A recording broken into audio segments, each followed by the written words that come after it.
j'espère qu'il pourra se joindre à nous ce soir parce que, bon, il fait aussi un doctorat en théologie.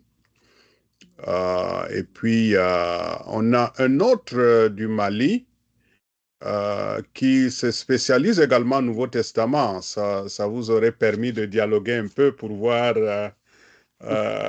comment est-ce qu'il aborde son sujet et comment est-ce que vous pouvez changer les idées.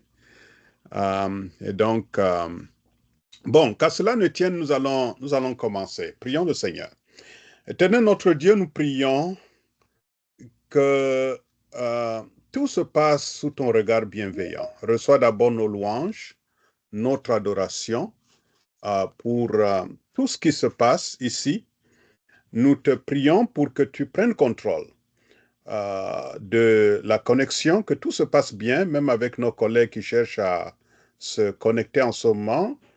Et nous te prions également pour que dans ta grâce et dans ta bonté, il te plaise de nous guider dans la réflexion, afin que ce cours ne soit pas juste un cours parmi d'autres, mais que cela puisse vraiment contribuer à accompagner valablement tes enfants, tes serviteurs, qui sont en train d'affûter leurs armes pour mieux te servir à travers la carrière d'enseignement et aussi de formation de tes fidèles. Nous te confions donc la direction de ce cours et nous sommes à ton écoute. Au nom de Jésus-Christ, notre Sauveur et Seigneur. Amen. Amen. Bien, Amen. un grand shalom à notre collègue Haman Luc. J'espère que vous nous entendez cette fois-ci. La fois passée, c'était un dialogue de sourds. Alors, collègue Haman, est-ce que ça passe cette fois-ci?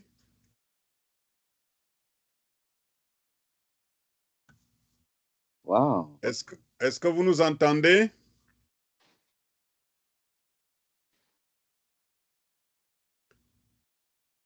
Ok. Oh là là. Oh là là. Oh là là. Désolé. Désolé, désolé, désolé. Je ne sais pas où se trouve le problème. Essayez encore de vous reconnecter. Je vais vous envoyer un chat.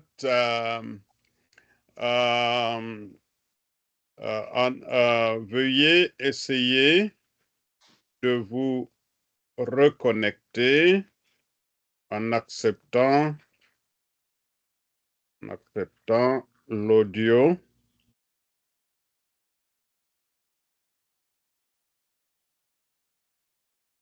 de votre appareil. Parfois, c'est un problème de connexion des appareils. Oh là là, il est déjà, il a perdu le contact. Bon, on espère qu'il va revenir. Donc, continuons avec le texte. Eh bien, la dernière fois, nous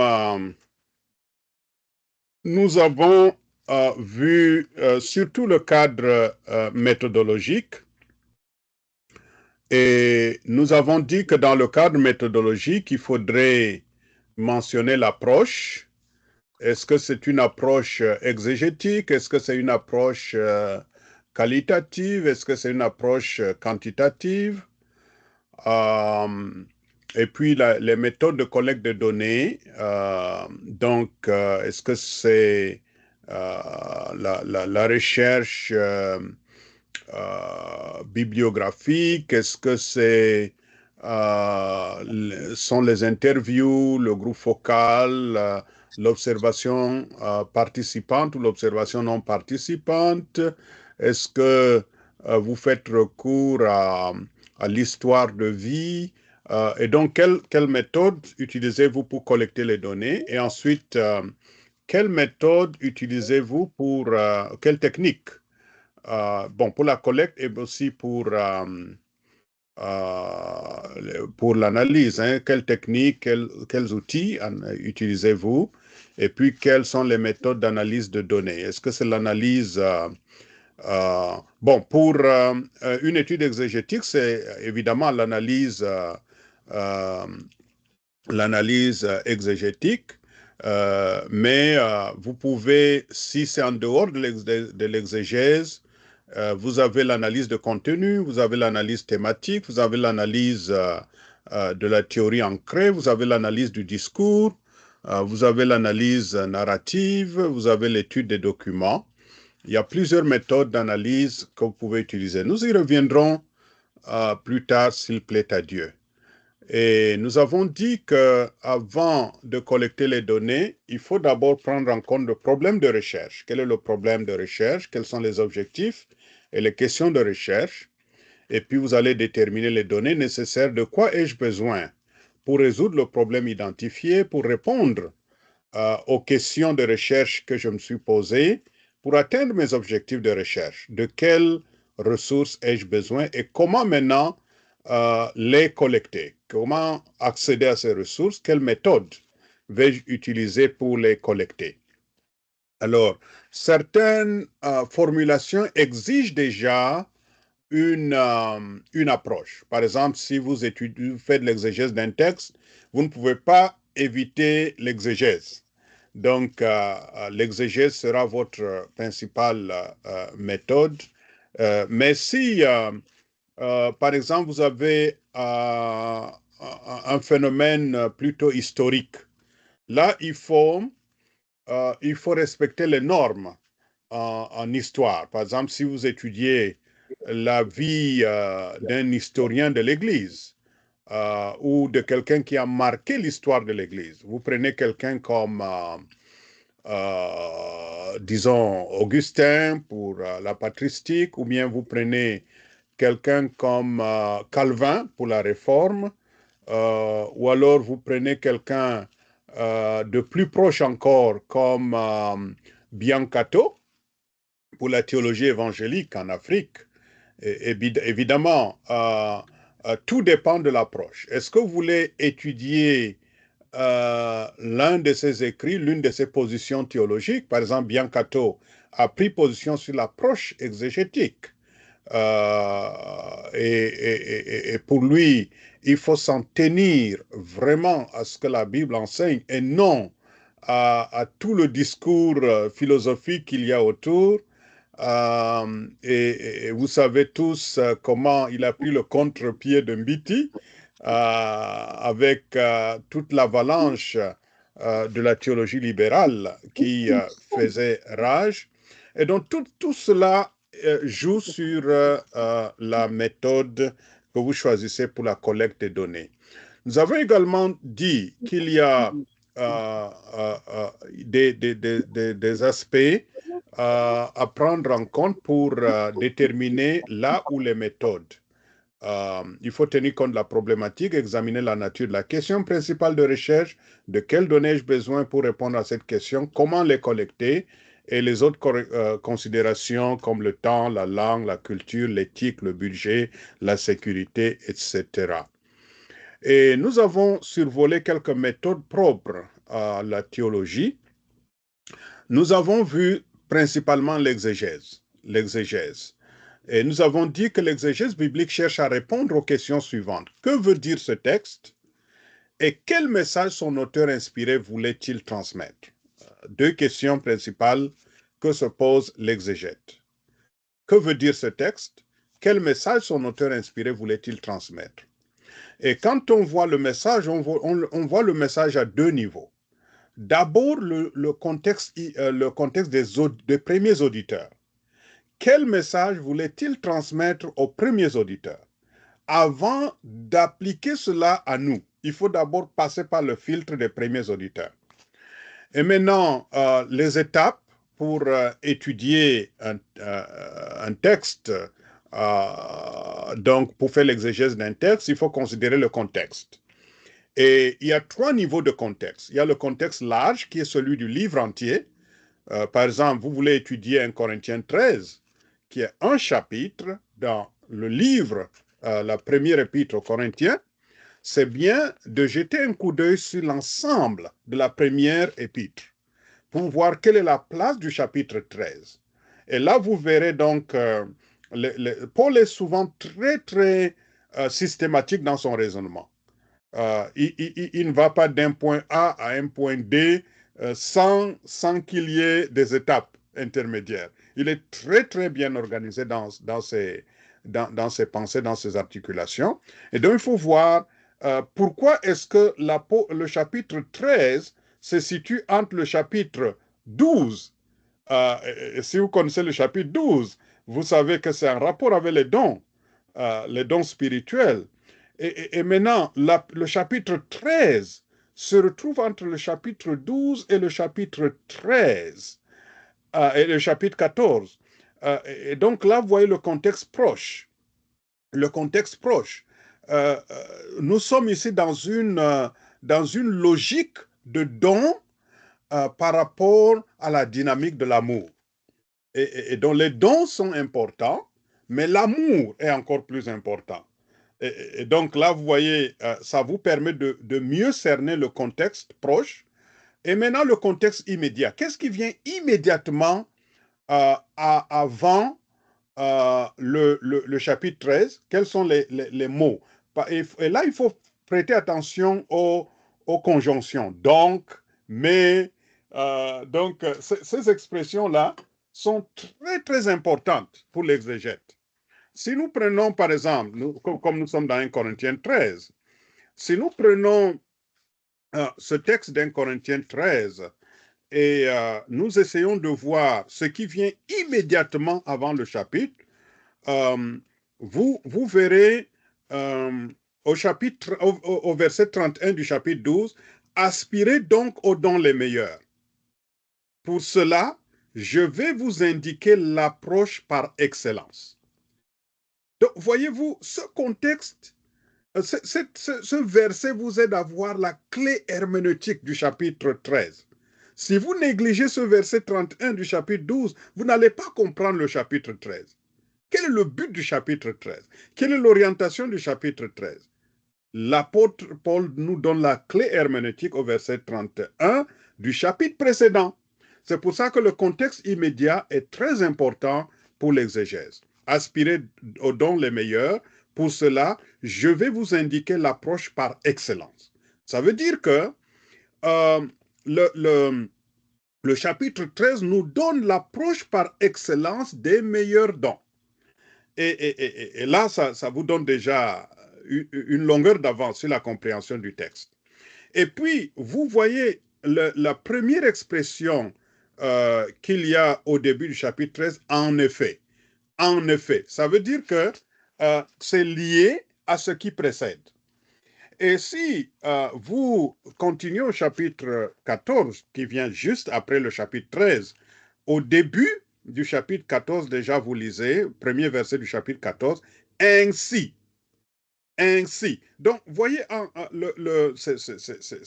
c'est encore meilleur si on lisait cela dans le texte grec.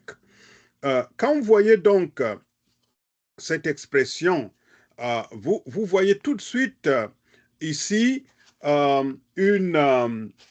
attendez, j'apporte j'apporte ici une minute, j'apporte ma Bible grecque pour voir l'expression.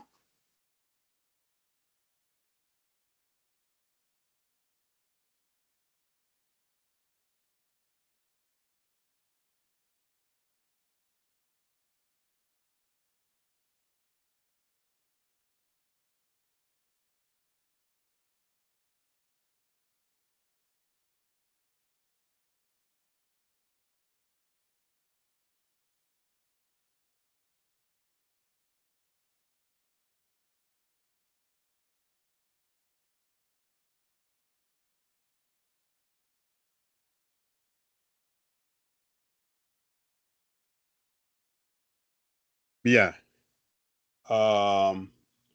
Si je prends donc, comme je l'ai dit, la fin du verset du chapitre 12, et si je prends le début, prenons le début du chapitre 14, euh, euh, Donc,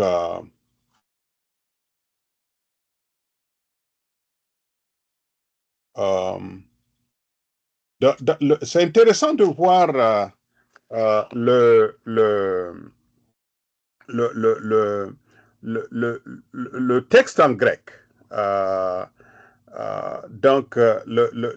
c'est vrai qu'on trouve le gare, mais le gare se trouve au verset 2. Au verset 1, c'est Dieu qui était, donc poursuivez avec beaucoup d'attention, ten agapen, l'amour, euh, zelouté, donc désirer ardemment, des maintenant, ta pneumatica, les dons spirituels, malon malon de.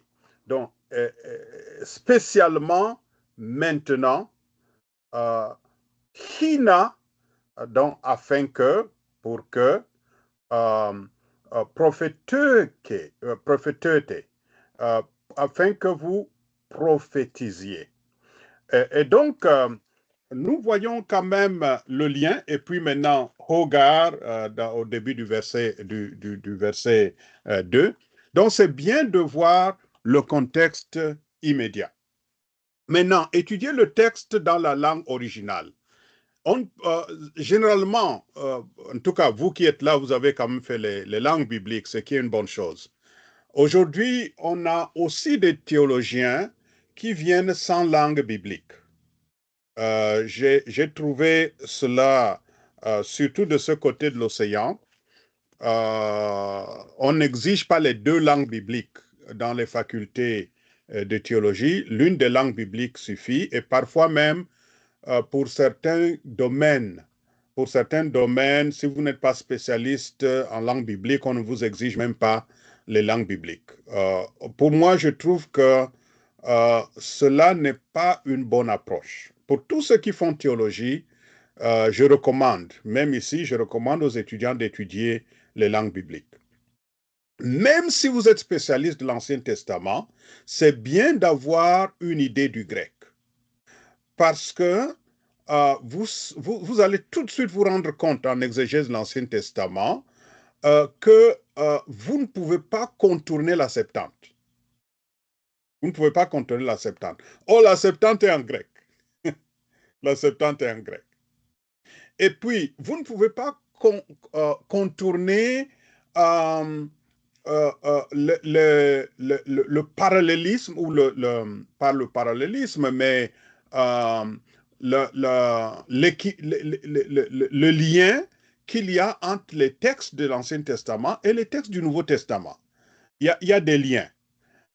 Et vice-versa. Ceux qui font théologie du Nouveau Testament ont intérêt à étudier également l'hébreu parce que beaucoup de textes que nous avons en grec sont traduits en fait de l'hébreu ou bien dans un esprit, dans l'esprit hébraïque, même si les paroles sont en grec, mais la pensée est hébraïque.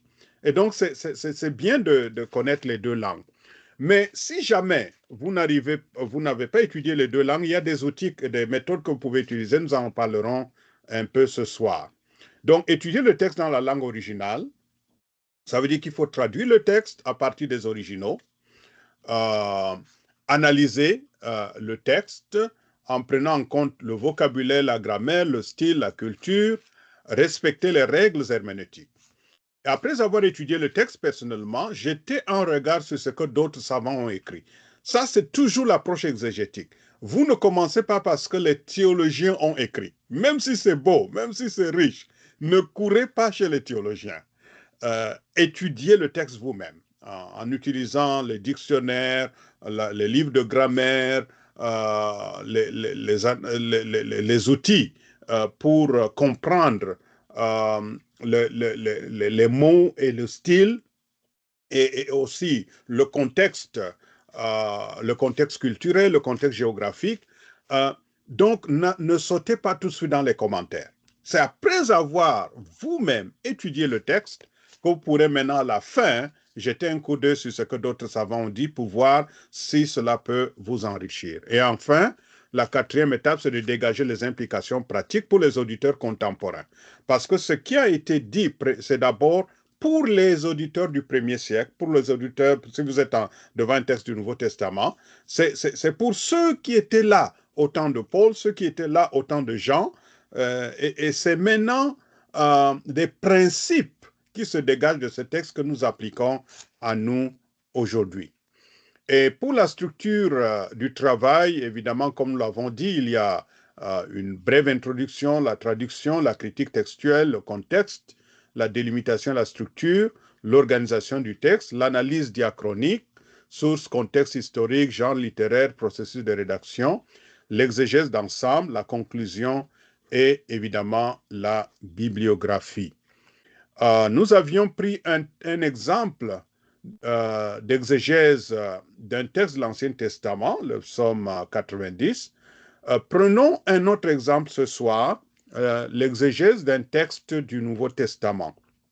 Et là, je vais prendre un mémoire de maîtrise pour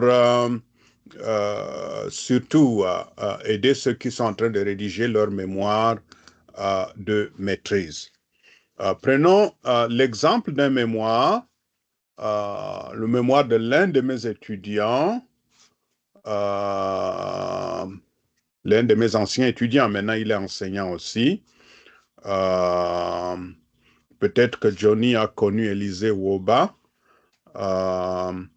Et donc, je vais prendre son mémoire ici et nous allons voir comment il a abordé l'exégèse d'un texte de Luc.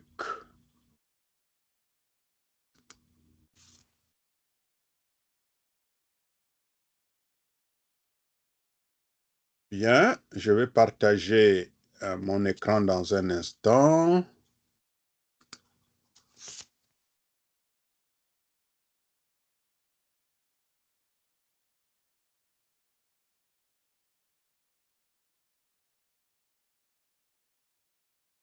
Bien.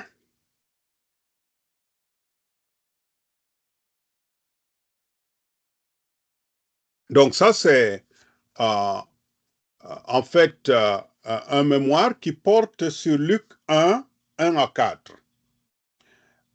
Mais il s'est intéressé à la structuration du discours évangélique chez Luc et la théologie africaine.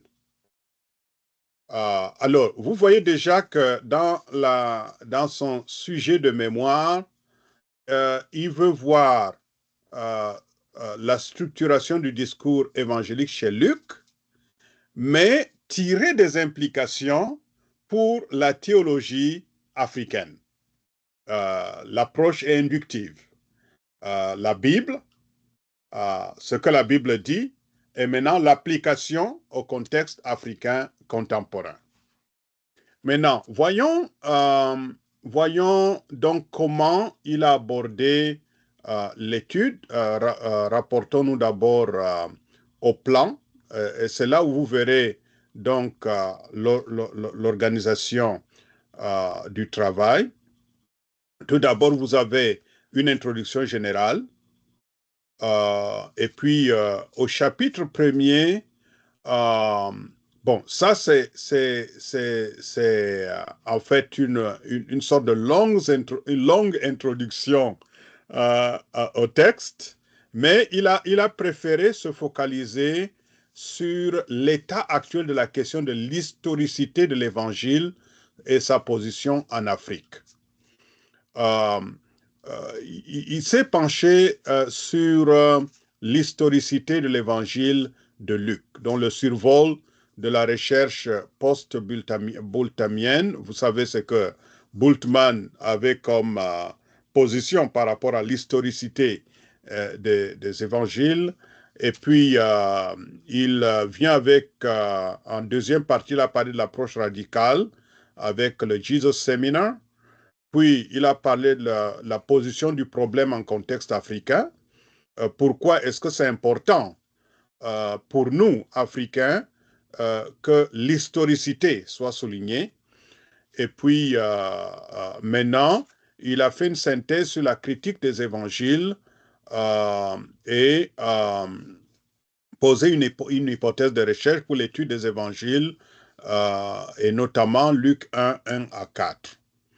Et maintenant, quand il est arrivé au chapitre 2e, il s'est mis donc à poser les bases exégétiques pour une herméneutique de Luc à partir de son prologue. Et maintenant, il s'est intéressé aux affinités littéraires du prologue de Luc, au contexte immédiat. Vous voyez, il y a ici, il a jeté un regard assez étendu sur le contexte large, mais maintenant, il s'est étendu ici sur le contexte, le contexte immédiat de Luc 1, 1 à 4. Puis, il s'est intéressé à la structure de Luc 1, 1 à 4 et à sa traduction. Donc, il a vu la structure du texte et il a traduit le texte. Et maintenant, dans la deuxième partie du chapitre, il a fait le commentaire exégétique du prologue de Luc, donc de Luc 1, 1 à 4. Et donc, il a fait un commentaire exégétique et à la fin du commentaire, maintenant, il a dégagé une synthèse et des réponses à des questions de base. Et puis, maintenant, au chapitre 3, au troisième chapitre, il part toujours de la structuration historique, mais cette fois-ci pour voir Luc et l'historiographie hellénistique, Luc et l'historiographie de l'Ancien Testament. Vous voyez, même si c'est un spécialiste du Nouveau Testament, il n'oublie pas que l'Ancien Testament contient en fleurs ce que le Nouveau Testament contient sous forme de fruits. Donc, les racines se trouvent dans l'Ancien Testament. Et donc, il voit l'historiographie de l'Ancien Testament par rapport à Luc. Et maintenant, la construction littéraire et théologique de Luc. Vous voyez, il part de l'exégèse pour dégager maintenant le sens théologique. Il voit la construction littéraire et théologique de Luc, question de sources, étude de la structure littéraire, éléments pour une herméneutique de Luc, essai herméneutique de l'évangile de Luc. Et enfin, il termine par les implications. Maintenant qu'il a dégagé le sens, maintenant qu'il a tiré les normes herméneutiques, théologiques, il va maintenant l'appliquer au contexte africain. Donc, 4e chapitre, les implications du discours évangélique chez Luc pour la théologie africaine. Et là, il jette un regard sur les modèles théologiques africains, et puis les jalons pour une étude africaine des évangiles. Donc, il élargit tout en appliquant cela au contexte africain. Donc, la démarche est toujours la même, voir le contexte large du texte, et voir le contexte évidemment proche, le contexte immédiat, mais aussi traduire le texte, analyser le texte avant de voir ce que les autres théologiens ont écrit sur l'exégèse du passage et de dégager les normes qui s'appliquent au contexte africain. Et donc, ça, c'est un autre exemple, une autre approche de l'exégèse. Il y a d'autres approches, et je pourrais vous envoyer encore d'autres exemples de mémoires et de thèses de l'exégèse de l'Ancien Testament comme du Nouveau Testament. Comme ça peut vous inspirer pour voir comment est-ce que les autres, les uns et les autres ont abordé l'exégèse. Parce qu'il y a plusieurs méthodes en exégèse, il y a plusieurs approches aussi en théologie biblique. Maintenant, nous continuons avec notre texte, parce que comme je vous le disais, il y en a qui font la théologie sans nécessairement avoir maîtrisé suffisamment les langues bibliques pour, sans avoir suffisamment maîtrisé les langues bibliques, pour faire l'exégèse. Et donc, en ce moment-là, il y a d'autres techniques, surtout pour ceux qui ont fait sciences religieuses. Parce qu'à l'époque, je me souviens, nous avions deux options pour nos étudiants. Ils pouvaient faire théologie ou bien sciences religieuses. Et en sciences religieuses, on n'exigeait pas nécessairement les langues bibliques.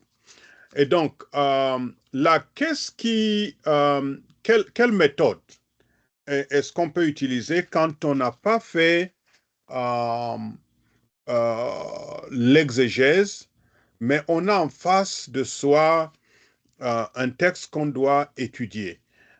Pour ceux qui ont fait les groupes bibliques, les GBEC ou bien les GBU, vous connaissez la méthode OIA, ou la méthode inductive. OIA, c'est observation, interprétation, application. Et donc, pour ceux qui n'ont pas fait les sciences bibliques et qui ne peuvent pas faire l'exégèse, euh, donc la méthode OIA est utile. D'abord, il faut commencer par l'observation détaillée du texte. Lire plusieurs fois le texte. Parfois, une première lecture ne vous donne qu'une idée assez schématique, mais en relisant plusieurs fois le texte, vous serez surpris de voir tous les éléments que vous pouvez découvrir dans le texte. Donc, lire plusieurs fois le texte. Et évidemment, quand vous lisez le texte, lisez aussi ce qui vient avant et ce qui vient après. Par exemple, si vous lisez seulement 1 Corinthiens 13, vous vous intéressez à l'étude d'1 Corinthiens 13, mais vous vous limitez à 1 Corinthiens 13, sans avoir une idée d'abord de l'ensemble de la première épître aux Corinthiens, et sans avoir une idée du chapitre 12 et du chapitre 14, vous risquez de fausser l'interprétation. Donc, il faut lire plusieurs fois le texte, mais aussi ce qui vient avant et ce qui vient après le texte. Et puis là, il faut utiliser plusieurs versions. Il faut utiliser plusieurs versions, puisque votre niveau ne vous permet pas de faire l'exégèse du texte, vous aurez en ce moment-là besoin d'utiliser plusieurs versions. Et vous savez qu'il y a plusieurs types de versions. Il y a des versions littérales, il y a des versions dynamiques, il y a des versions qui sont presque comme des commentaires. Là, ce n'est pas tellement recommandé. Par exemple, le français courant n'est pas la meilleure, mais parfois ça peut aider à comprendre le sens de certains termes. Et donc, là, par exemple, vous pouvez consulter des versions comme Darby pour avoir une idée d'une traduction presque littérale. Et puis, il y a d'autres versions. Vous avez Shuraki, vous avez Louis II, vous avez même la version, la Bible du Semeur, et vous avez plusieurs autres versions. En lisant le texte dans toutes ces différentes versions, ça vous donne une idée beaucoup plus ample du passage et du sens des expressions. Et puis prendre en compte le contexte du passage, évidemment, les mots de liaison, les et, les donc, les parce que. Donc, il faut faire prêter très attention à ces mots-là, parce que ça a un sens dans l'analyse. Ça joue un grand rôle dans l'analyse. Un mot de liaison joue un grand rôle. Et puis les verbes. Les verbes. Quels sont les verbes? À quel temps ces verbes sont employés? Parce qu'à partir de la forme verbale, on a aussi une signification bien déterminée. Maintenant, il y a l'interprétation, la deuxième étape, comprendre le sens premier du texte pour les destinataires immédiats, comprendre le sens général qui s'applique à toutes les époques. Évidemment, ici, quand on parle du sens premier et du sens du sens premier, c'est-à-dire pour les destinataires immédiats, comment est-ce qu'ils ont compris? Quand Paul parlait aux philosophes à Athènes, comment est-ce que ces philosophes ont compris Paul en ce moment-là, dans le contexte géographique, dans le contexte culturel, dans le contexte philosophique de l'époque? Comment est-ce qu'ils ont perçu le discours de Paul? Et maintenant, comment tirer des principes de ce texte pour nous aujourd'hui? Par exemple, là, ils avaient des autels, ils avaient des idoles, une multiplicité d'idoles, et ils craignaient d'oublier une divinité, et ils ont donc évoqué ou convoqué le concept d'une divinité inconnue.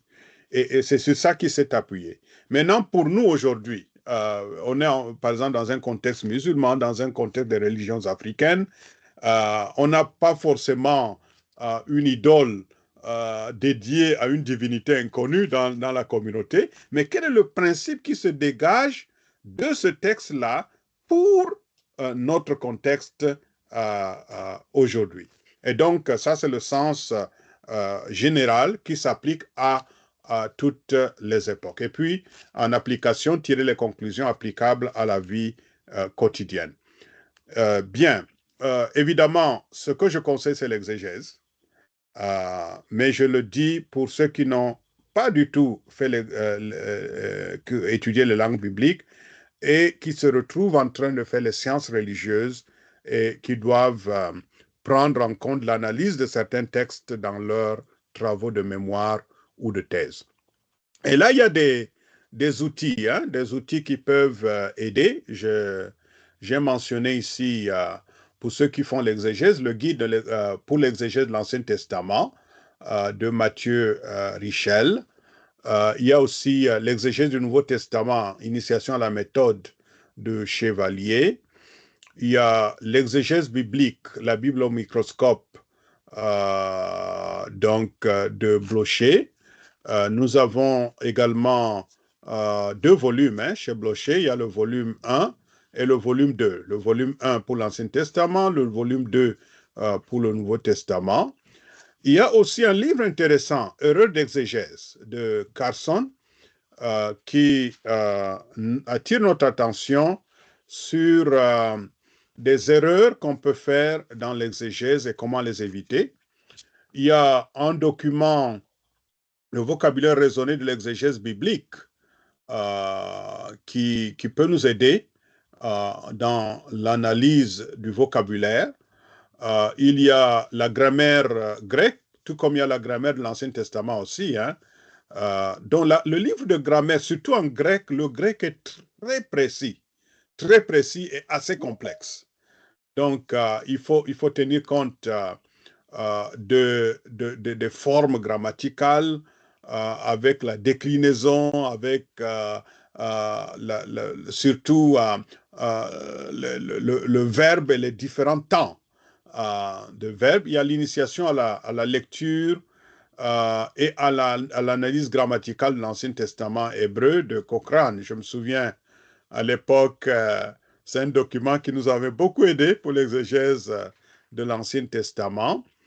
Et puis, du point de vue herméneutique, ça, c'est un livre que je trouve très excellent, d'Alfred Kuhn plutôt, Comment interpréter la Bible.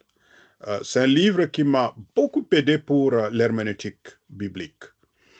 Et puis, il y a un autre assez intéressant aussi, redécouvrir la sagesse biblique. Et donc, voyez-vous, chers collègues, pour ceux qui n'ont pas étudié les langues bibliques, voilà des documents qui peuvent vous aider. Il y a l'Ancien Testament interlinéaire, hébreu-français, c'est-à-dire le texte hébreu traduit mot à mot avec une traduction dynamique à côté. Et aussi le Nouveau Testament interlinéaire grec-français, dont le texte grec du Nouveau Testament traduit en français mot à mot d'abord, et puis avec la traduction dynamique en marge. Et donc, ça existe en français. Il y a aussi la version anglaise, donc que j'aime bien parce que c'est en un seul volume.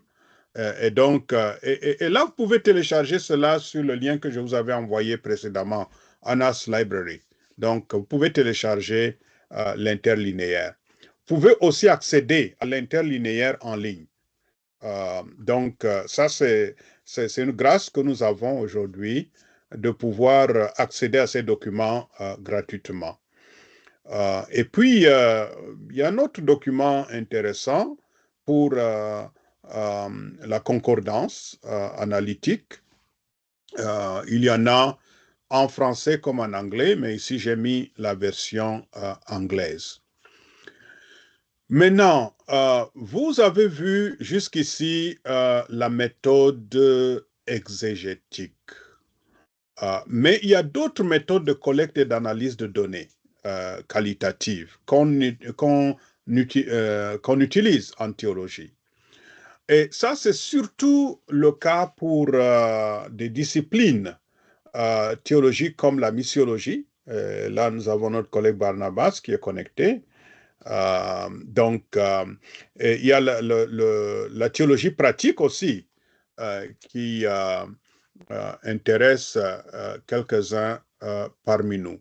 Et donc, pour ces méthodes-là, parfois, en plus de l'analyse historique, de l'analyse systématique, de l'analyse exégétique, vous aurez besoin de faire recours à d'autres méthodes pour collecter les données. Par exemple, vous avez un sujet purement missiologique comme une recherche qui porte sur l'encadrement des croyants issus des milieux radicaux. Comment encadrer les convertis, à la foi chrétienne bien entendu, qui sont issus des milieux radicaux? Là, vous avez l'analyse des textes bibliques. Si vous prenez la Bible, vous verrez, par exemple, à l'époque, il y avait des zélotes. À l'époque, il y avait des pharisiens qui étaient radicaux. Le cas typique, c'est l'apôtre Paul. Vous pouvez même partir de l'exemple de l'apôtre Paul. Vous vous rendrez compte que son encadrement n'a pas du tout été facile. N'eût été l'intervention de Barnabas, on aurait peut-être perdu toute la richesse que l'apôtre Paul avait dans son sac. Parce qu'il y avait un climat de peur. C'était quelqu'un qui terrorisait la communauté chrétienne. Et donc, de ce point de vue-là, quand il s'est converti, les gens se méfiaient toujours. Est-ce que c'est vraiment une conversion sincère ou bien une stratégie pour mieux arrêter, emprisonner et tuer les chrétiens? Il y avait une méfiance. Et il a fallu donc que Barnabas fasse preuve de son don, d'exhortation, mais aussi de sagesse pour aller vers l'apôtre Paul, le mettre en confiance, l'introduire à la communauté des apôtres, au cercle restreint des apôtres, et puis le prendre à côté de lui à Antioche, et même aller en voyage missionnaire avec lui. Et finalement, petit à petit, vous voyez comment, au départ, on parle de Barnabas et Paul, et puis après, Paul et Barnabas, et après c'est Paul. Donc, il a réussi vraiment à récupérer Paul. Donc, vous commencez là. Mais vous ne pouvez pas vous arrêter seulement à ce qui s'est passé avec Paul si vous étudiez un tel sujet. Pourquoi? Parce qu'aujourd'hui, si nous prenons l'exemple de Madagascar, si nous prenons l'exemple du Nord Cameroun, nous n'avons pas des Juifs de la trempe de l'apôtre Paul de l'époque dans nos pays représentés ici sur la plateforme. Mais nous avons d'autres phénomènes d'autres religions avaient les mêmes caractéristiques du point de vue radical.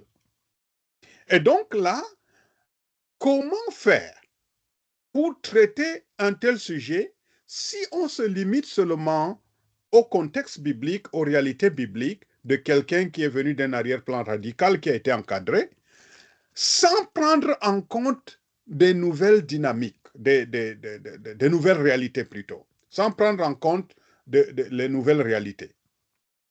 Et là, vous aurez donc, en plus de l'exégèse que vous aurez eu à faire des textes, l'encadrement de Paul par Barnabas et tout cela, vous aurez à voir quel phénomène semblable avons-nous dans notre communauté.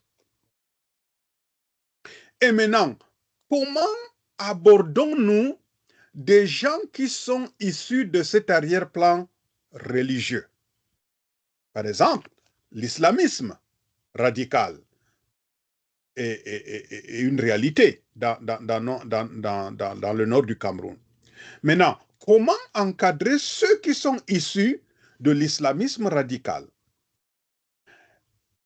Pour réussir la recherche, nous allons étudier ce qui s'est passé dans le contexte biblique, dans le Nouveau Testament, mais nous allons aussi interviewer les gens dans le contexte présent pour mieux comprendre d'abord la similarité du phénomène et ensuite mieux comprendre quels sont les défis de l'heure et en quoi est-ce que cela ressemble à ce qui s'est passé avec l'apôtre Paul, en quoi est-ce que cela diffère de ce qui s'est passé avec l'apôtre Paul. Et pour cela, des méthodes autres que des méthodes théologiques sont importantes. D'où des méthodes comme l'interview, par exemple. Qu'est-ce qu'une interview? L'interview, qu'on appelle aussi l'entretien, est une conversation contrôlée dans laquelle l'intervieweur, ou bien celui qui interroge, qui fait l'entretien, l'enquêteur, si vous voulez, tente d'obtenir des informations auprès de son interlocuteur. L'interview peut être directive, c'est-à-dire toutes les questions sont choisies d'avance et appliquées à tous ceux qui sont interviewés.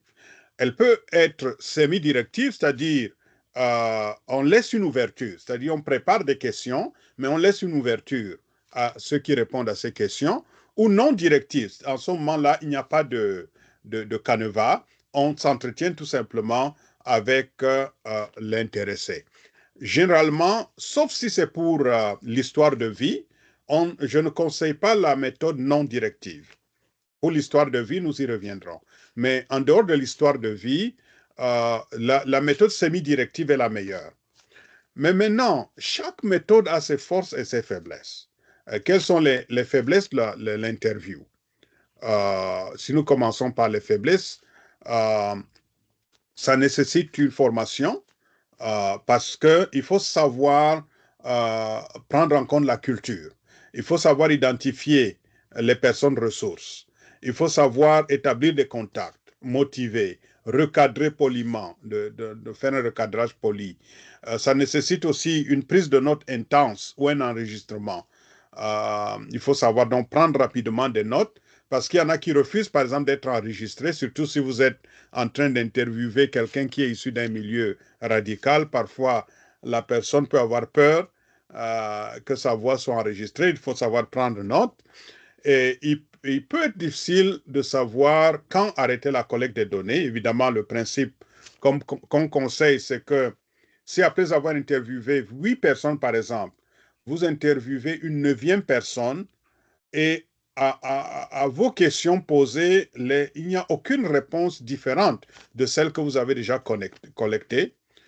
Interviewez encore une autre personne. Si vous voyez qu'il n'y a toujours pas de différence avec ce que vous avez collecté, alors c'est une indication que vous avez collecté assez de données et vous pouvez donc arrêter la collecte des données. Généralement, le minimum qu'on conseille, c'est 13 personnes.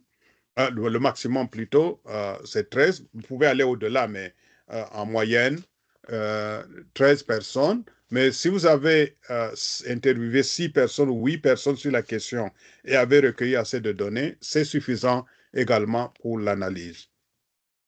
Maintenant, la gestion des diverses personnalités et sensibilités nécessite du tact parce que les personnalités sont différentes. Il y en a qui parlent facilement, il y en a qui connaissent, mais qui ne vont pas s'ouvrir facilement. Donc, il faut savoir les amener à parler. Maintenant, il y a des forces. Ça facilite l'accès direct à des informations de qualité, tant par la communication verbale que par la communication non verbale. Cela est favorable à l'interaction. Je parle de communication verbale et non verbale parce que tout ne se dit pas verbalement. Il y a aussi la communication non verbale qui communique. Par exemple, vous posez une question à quelqu'un et la personne se met à rire. Ça, c'est une communication.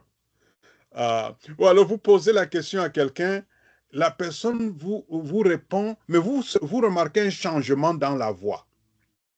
D'abord, la personne regarde autour d'elle et puis baisse le ton avant de vous répondre. Ça, c'est une indication.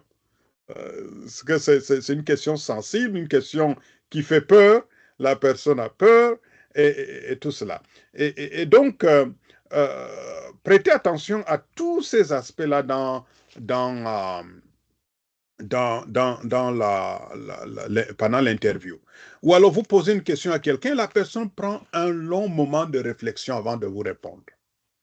Alors que pour les autres questions, la réponse est immédiate, mais pour une question précise, la personne s'arrête et réfléchit longuement, hésite avant de vous répondre. Ça, c'est aussi un message. Et donc, l'une des forces de l'interview, c'est que l'interview ou l'entretien est favorable à l'interaction, c'est-à-dire que vous pouvez poser des questions d'éclaircissement. Si vous ne comprenez pas une réponse, vous pouvez demander ce que c'est. Si vous ne comprenez pas le sens d'un proverbe, n'attendez pas. Posez la question. Est-ce que vous pouvez m'expliquer davantage le sens de ce proverbe? Ou dans quel sens vous utilisez ce proverbe? Et si la personne utilise un terme que vous ne connaissez pas, que vous ne maîtrisez pas, évidemment, c'est mieux de donner la parole à la personne pour qu'elle vous explique le sens du vocabulaire utilisé. Et puis, ça permet donc la clarification séance tenante des questions et des réponses. Ça permet également d'aller... Je parle de la clarification des questions et des réponses. Pourquoi? Parce que peut-être que c'est votre question qui n'est pas bien comprise. Si vous faites l'interview, l'enquêté peut vous demander, est-ce que vous pouvez m'expliquer davantage votre question? Je ne comprends pas cette question. Que voulez-vous savoir en réalité? Donc ça vous permet donc de clarifier votre question. Et ça, c'est la beauté de l'interview. C'est-à-dire, vous pouvez clarifier vos questions, tout comme vous pouvez demander des clarifications des réponses données. Et puis, ça permet d'aller en profondeur. Là, vous êtes en face de quelqu'un qui connaît le phénomène et qui peut vous donner donc des indications. Pour prendre l'exemple de la recherche que nous avons donnée plus haut, l'encadrement des convertis issus des milieux religieux radicaux, vous pouvez aller beaucoup plus en profondeur dans une interview. La personne peut plus s'ouvrir que si c'était, par exemple, dans un groupe focal. Dans un groupe focal, peut-être que la personne ne pourra pas s'ouvrir facilement à d'autres. Si, par exemple, la personne a eu à tuer, à faire des massacres, peut-être que la personne ne pourra pas s'ouvrir facilement dans un groupe. Mais si vous êtes dans un climat de confiance, la personne vous fait confiance, la personne sait que vous allez respecter la confidentialité de son partage, la personne pourra vous faire peur, pas vous faire peur, mais vous faire part. Vous faire part des données, des domaines, des dimensions assez profondes. Et peut-être vous partagez ces nuits troublées par les violences faites par le passé, tout cela. Et ça peut vous aider à mieux cerner d'autres dimensions dans l'encadrement. Parce que parfois, l'encadrement des convertis issus de ces milieux doit prendre aussi en compte le traumatisme et les crises post-traumatiques qui résultent de la violence subie ou de la violence faite aux autres. Et là, ça peut traumatiser pendant longtemps. Et si vous ne vous limitez dans l'encadrement, si vous ne vous limitez qu'à l'aspect biblique, la connaissance de l'enseignement biblique sur la vie d'un chrétien et tout cela, sans prendre en compte le fait que la personne est traumatisée et doit être aussi doit être guérie de ces traumatismes, vous risquez de ne pas faire un travail d'encadrement assez solide et profond. Donc, voyez-vous, il y a tout cela que vous pouvez gagner par la méthode d'interview ou d'entretien. Maintenant, comment est-ce que cela se déroule de manière pratique? Il faut déterminer clairement le but de l'interview. Pourquoi est-ce que vous l'interviewez la personne? Pour le cas d'espèce, vous l'interviewez la personne si... et là aussi, ça dépend de la catégorie de la personne interviewée.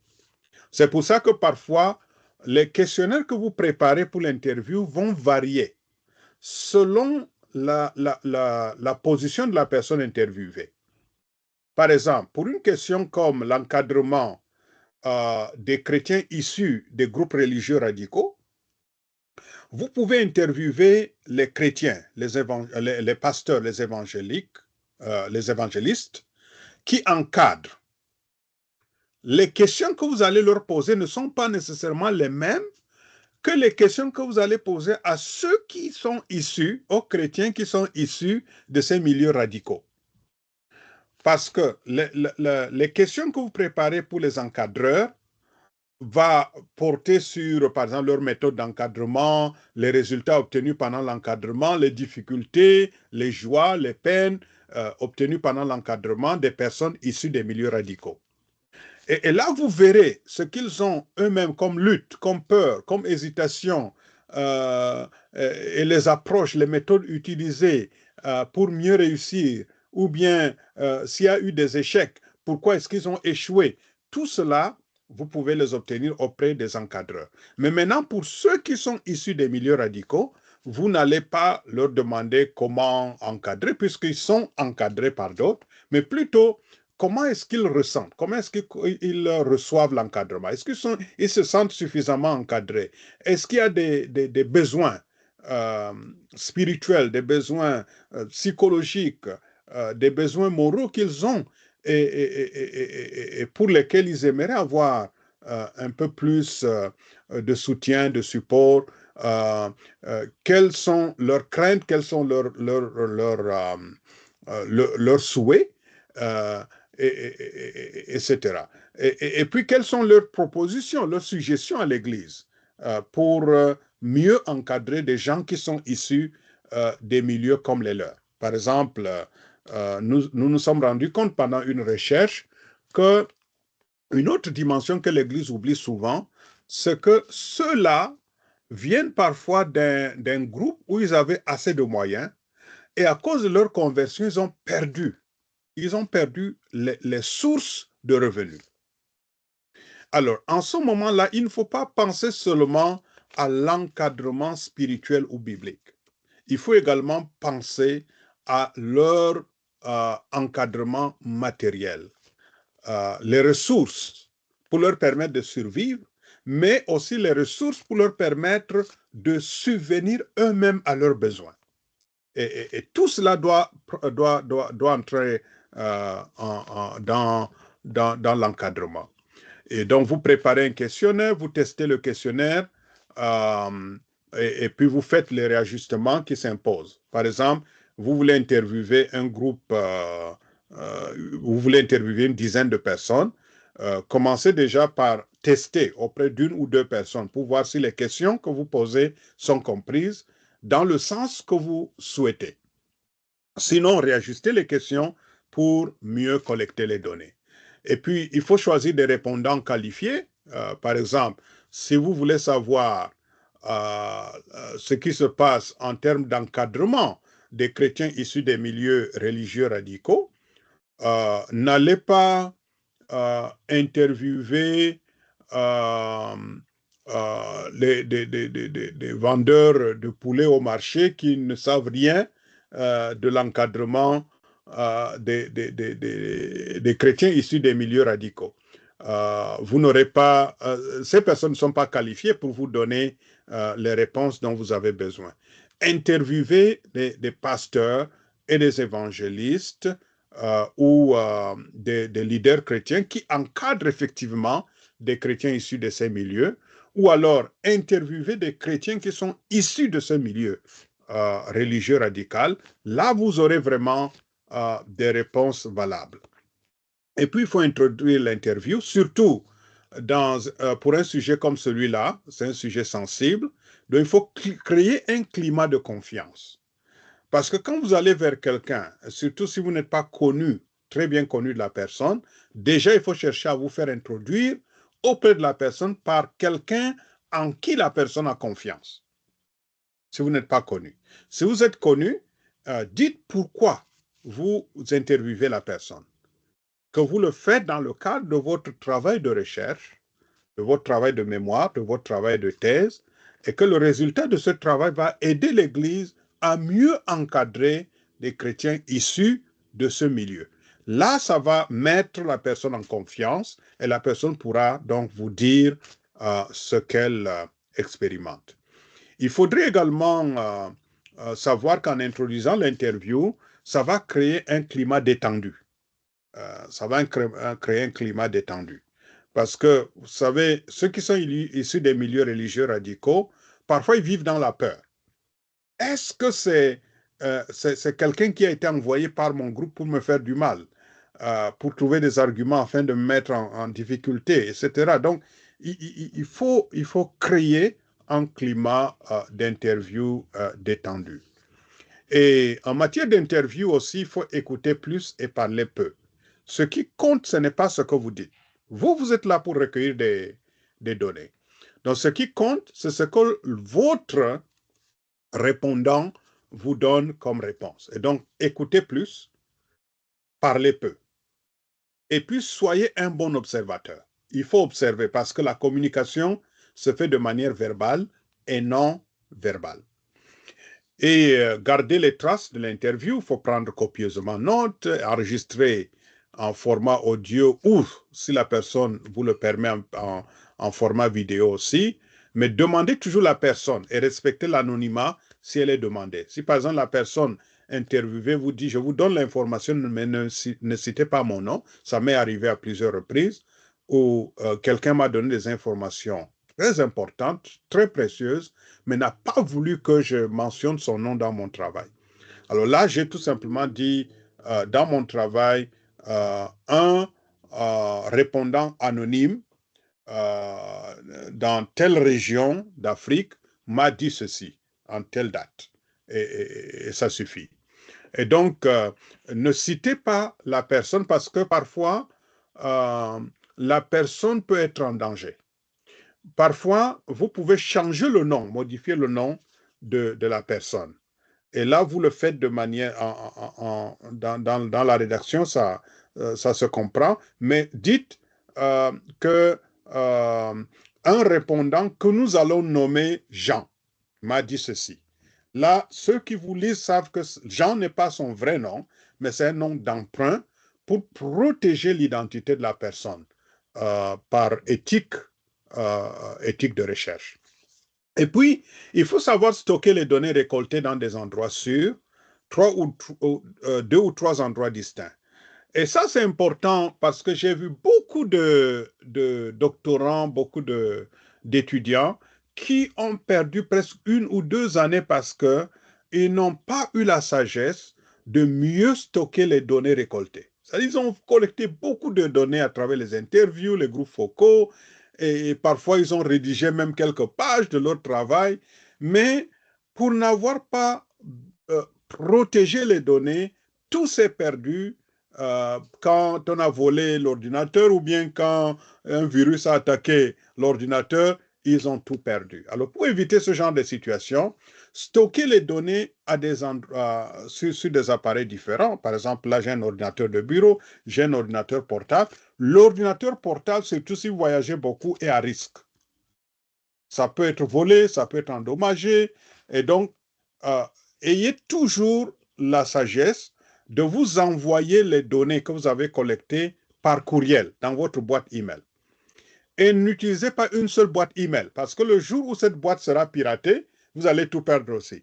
Donc, ayez au moins 2 adresses. Et n'ayez pas les 2 adresses dans une même plateforme d'email. Par exemple, si vous avez une adresse sur Gmail, ayez une autre adresse ailleurs, sous Yahoo ou d'autres. Mais n'ayez pas, je ne conseille pas tellement Yahoo de nos jours.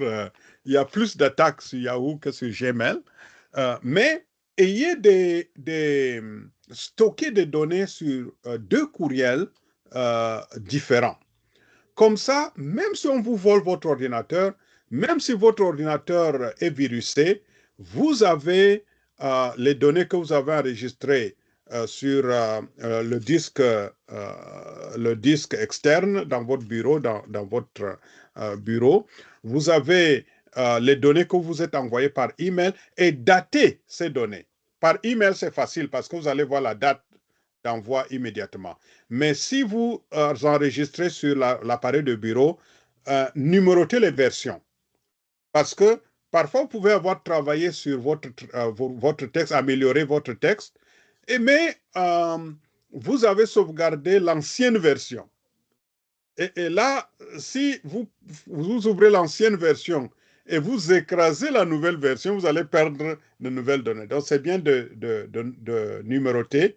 Ça, c'est la version du 3 janvier 2025. Ça, c'est la version du 4 juin 2025. Ça vous donne donc une idée de ce que vous avez ajouté, de ce que vous avez modifié. Alors, mes amis, il y a d'autres méthodes qu'on peut utiliser en matière de collecte de données. Il y a le groupe focal. Par exemple, pour une recherche en théologie pratique ou en missiologie, si vous utilisez l'interview, je vous conseille d'utiliser aussi le groupe focal. Pourquoi? Parce que l'interview a certes ses avantages. Vous pouvez aller en profondeur, vous pouvez avoir des confidences, mais comment vérifier l'authenticité de ce qui a été dit individuellement? Parfois, c'est difficile. C'est difficile de le faire, mais dans un groupe, c'est plus facile de vérifier l'authenticité parce que si quelqu'un dit quelque chose de faux, les autres vont tout de suite intervenir pour corriger. Et donc, c'est pour ça que commencez par les interviews, mais terminez par le groupe focal si vous utilisez les interviews. Qu'est-ce qu'un groupe focal? C'est comme une interview de groupe. C'est un groupe de discussion qui rassemble en moyenne 6 à 12 personnes pendant 90 à 120 minutes. Alors, vous les avez dans un même endroit, au même moment, et vous leur posez des questions. Ça vous permet donc de recueillir les données données par les membres du groupe, mais aussi ça vous permet de vérifier la véracité des données collectées. Est-ce que ces données sont justes ou non? Et là, vous avez une occasion en or de non seulement recueillir les données, mais de faire des recoupements. Un groupe focal est un groupe de discussion qui rassemble des personnes de même milieu ayant des expériences semblables pour discuter d'un thème précis présentant un intérêt pour le chercheur. Les éléments d'observation participantes sont dans le groupe focal. Il y a l'interview qu'on retrouve dans le groupe focal, mais c'est appliqué au groupe. Et puis, il y a des apports uniques. Et c'est là la beauté du groupe focal, parce que ce n'est pas interdit que quelqu'un donne un avis unique. Il faut toujours, et là c'est l'occasion que vous avez, toujours demander les raisons. Par exemple, si vous avez un groupe d'une douzaine de personnes, 11 vous disent, nous pensons que c'est ceci. Une personne vous dit non, moi je pense que c'est plutôt cela. Alors, vous avez en face de vous 2 groupes. Une majorité de 11 personnes qui dit une chose, une minorité d'une personne qui dit autre chose. Le nombre n'est pas nécessairement un indicateur de raison. La raison peut se trouver du côté de la personne qui est unique, qui est seule. Alors, comment le savoir? En demandant les explications. vous avez dit ceci. Est-ce que vous pouvez m'expliquer pourquoi? Et maintenant, vous allez juger les arguments avancés par les 11 et les arguments avancés par l'unique personne qui a une position divergente. Ça vous permet de savoir où se trouve la raison. Et donc, voyez-vous, ne vous laissez pas guider par le nombre.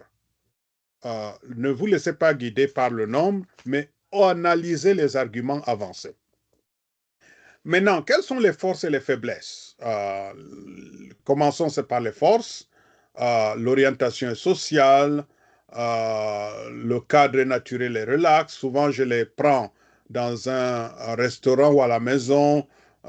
Mais si c'est dans un restaurant, demandez une salle réservée.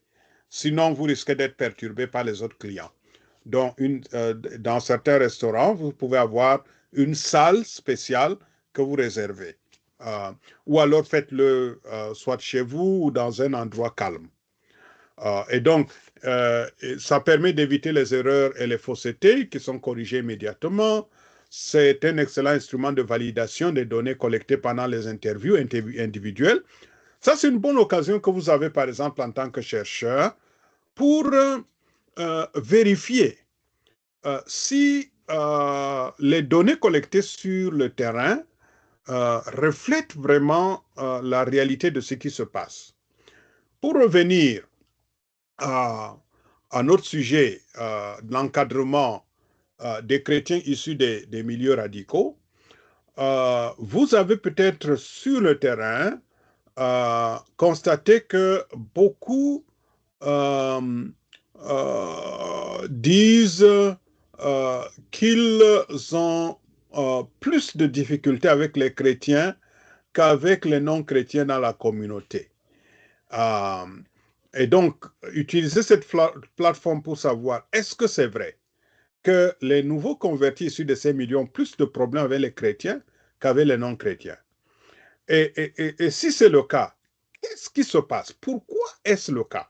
Pourquoi ont-ils plus de difficultés avec les chrétiens? Pourtant, ils se sont convertis. Quelles sont les raisons? Et maintenant, comment faire face à ce genre de difficultés, puisque c'est récurrent? Puisque c'est une grande difficulté, une difficulté majeure, et bon, comment résoudre ce problème? Et donc, ça, c'est un excellent instrument pour cela. Et puis, l'une des forces du groupe focal, c'est que c'est plus économique. Au lieu d'aller dans 12 maisons, dans 12 villages, 12 localités, vous regroupez 12 personnes dans un même endroit, c'est beaucoup plus économique. Et puis, vous avez de multiples sources d'informations, tout comme pour l'interview, vous avez la communication verbale, vous avez la communication non verbale, vous avez la communication en session et hors session. Ça, c'est très important. Si vous organisez un groupe focal, ne prêtez pas seulement attention à ce qui est dit pendant la rencontre de 90 à 120 minutes. Vous voyez aussi ce que les gens disent juste avant la réunion. Quel genre de commentaires ils font. Prêtez aussi attention aux commentaires que les gens font juste après le groupe focal. Alors là, ça peut vous donner d'autres éléments très importants pour votre recherche. Et puis, il y a quand même des faiblesses, le risque de négligence de voix minoritaire. C'est pour ça que si quelqu'un reste silencieux dans un groupe focal, c'est pas bon. Ne permettez jamais à quelqu'un d'être silencieux du début à la fin. Si vous remarquez qu'une personne A ou X ne parle jamais, posez-lui une question directe, interpellez pour dire ça c'est ce que le frère X ou la sœur Y a dit, mais vous, frère Z, qu'en pensez-vous? Quel est votre avis? Donnez-lui l'occasion de se positionner, de donner sa réponse. Parce que chaque voix est importante dans un groupe focal. Et puis, l'une des faiblesses, c'est la planification rigoureuse, parce que pour rassembler 12 personnes ayant des programmes différents, vivant parfois dans des villes différentes ou dans des quartiers différents, c'est pas facile. Donc, il faut négocier, il faut être un bon diplomate, il faut parfois même aider certaines personnes à se déplacer. Par exemple, si vous voyez qui est une personne ressource, mais qui vit loin, qui n'a pas de moyens de se déplacer, évidemment, en ce moment-là, n'hésitez pas à lui donner les moyens nécessaires de se déplacer. Donc, il y a toute cette capacité qui parfois manque et qui peut nuire au groupe focal. Il y a donc la nécessité de planifier de manière rigoureuse, de coordonner, la coordination, c'est quoi? Ce que vous avez en face de vous, 6 à 12 personnes à la fois dans le groupe focal, et donc il faut savoir animer le groupe. Donc, il faut savoir quand donner la parole, à qui donner la parole, comment passer d'une question à une autre. Quand est-ce qu'il faut savoir que vous avez reçu assez de réponses sur une question et vous devez maintenant passer à une autre. En tenant compte de votre temps, parce que si vous avez promis aux gens que le maximum sera 120 minutes, c'est-à-dire 2 heures de temps, il ne faut pas déborder, parce que vous ne savez pas ce que les uns et les autres ont comme programme. Et donc, il faut tenir compte du temps que vous vous êtes donné. Et puis, une faiblesse qu'il faudrait surmonter, c'est le risque de subjectivité dans la sélection des participants. Alors, faites très attention à ce niveau-là, parce que, je prends un exemple. Vous êtes peut-être un pasteur d'une église luthérienne. Et vous faites la recherche sur l'encadrement des convertis issus des milieux radicaux, des milieux religieux radicaux. Et donc, votre première tendance sera de sélectionner seulement des luthériens. Pourtant, vous êtes dans une ville où il y a des baptistes, où il y a des pentecôtistes, où il y a des évangéliques, des évangéliques de frères ou autres. Donc, il va falloir qu'il y ait une représentativité pour que le phénomène étudié soit mieux cerné. Parce que ces radicaux, ces chrétiens issus des milieux radicaux, se retrouvent dans toutes ces églises. Donc, si vous enfermez seulement dans votre dénomination, vous allez peut-être avoir des données en rapport à votre dénomination, mais vous risquez de perdre de vue ce qui se passe dans d'autres dénominations. Peut-être même que la majorité des convertis ne viennent pas chez vous, mais vont ailleurs. Et donc, il faut prendre en compte tout cela pour éviter la subjectivité. Ou alors, vous êtes dans un groupe ethnique, vous appartenez à un groupe ethnique, la tendance sera de prendre peut-être seulement des gens de votre groupe ethnique. Là, vous risquez de passer à côté de la réalité de ce qui se passe. Il faudrait qu'il y ait représentativité. Il faut tenir compte non pas de votre groupe ethnique, mais du sujet et de ceux qui sont mieux qualifiés pour vous donner des informations sur ce sujet de recherche ou cette question de recherche qui est explorée. Et donc, il faut travailler pour minimiser ce risque de subjectivité. Maintenant, les considérations pratiques, ici, il faut déterminer clairement le but du groupe focal. Quand vous regroupez 6 à 12 personnes, il faut leur dire pourquoi. Quel est le but que vous poursuivez? Il faut préparer un questionnaire. Ce n'est pas pour distribuer aux participants, mais c'est pour vous guider dans les questions à poser. Généralement, la première question sera une question de détente, une question assez facile. Ne commencez pas par les questions les plus difficiles, parce que les gens risquent de se refermer, d'hésiter. Donc, commencez par quelque chose d'assez facile, un petit mot de détente, d'humour. Ça peut mettre donc les gens en confiance. Et puis, identifier les participants potentiels. 6 à 12 personnes qui connaissent suffisamment le sujet et qui peuvent vous donner donc les ressources dont vous avez besoin, les réponses dont vous avez besoin. Et puis, tester les questions. Avant de les poser à ce groupe, testez d'abord auprès d'un petit groupe. Si vous avez, par exemple, des questions à poser à un groupe de 6 à 12 personnes, essayez de voir si en posant des questions à quelques individus, ces personnes comprennent les questions, ou bien les questions sont trop difficiles, trop académiques, dans ce cas, il faut les reformuler, de manière à ce que quand vous serez devant le groupe, que vos questions soient comprises par tous. Parce qu'il faut se rendre compte que les niveaux sont différents. Tous n'ont pas le même niveau. Il y en a qui ont un niveau universitaire, il y en a qui n'ont même pas été à l'école. Et donc, il faut viser le niveau moyen et il faut expliquer encore la question de manière à ce que même ceux qui ont un niveau bas puissent comprendre le sens de votre question. Donc, ça, c'est le rôle du test. Choisir un bon lieu pour le groupe focal, un lieu calme, un lieu où il n'y aura pas d'interruption. Parce que si c'est un lieu où il y a beaucoup de bruit, vous risquez de ne pas réussir. Et si c'est un lieu aussi où il y a beaucoup d'interruptions, vous risquez également de ne pas être concentré. Et puis, dans un groupe focal, on prévoit 90 à 120 minutes. C'est intense. C'est intense parce que non seulement vous recueillez les avis, mais vous recueillez les arguments. Pourquoi est-ce que les gens disent ceci ou cela? Quels sont les arguments? Quelles sont les preuves? Quels sont les contre-arguments s'il y a deux positions divergentes? Et donc, tout cela, il faut donc prévoir assez de temps. Et voilà, demandez la permission d'enregistrer les conversations. Vous ne pouvez pas vous en sortir avec les notes pour le groupe focal. Il faut enregistrer. Et donc, il faut demander la permission. Et quand vous enregistrez, enregistrez sur un appareil qui vous permet de télécharger les données directement sur l'ordinateur.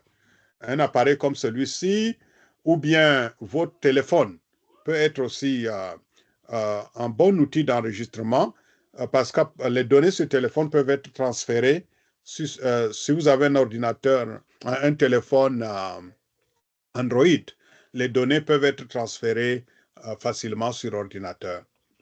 Et donc, savoir réfréner poliment les bavards et donner la parole à ceux ou celles qui parlent peu ou ne parlent pas du tout. Donc, ça, c'est la gestion des interventions.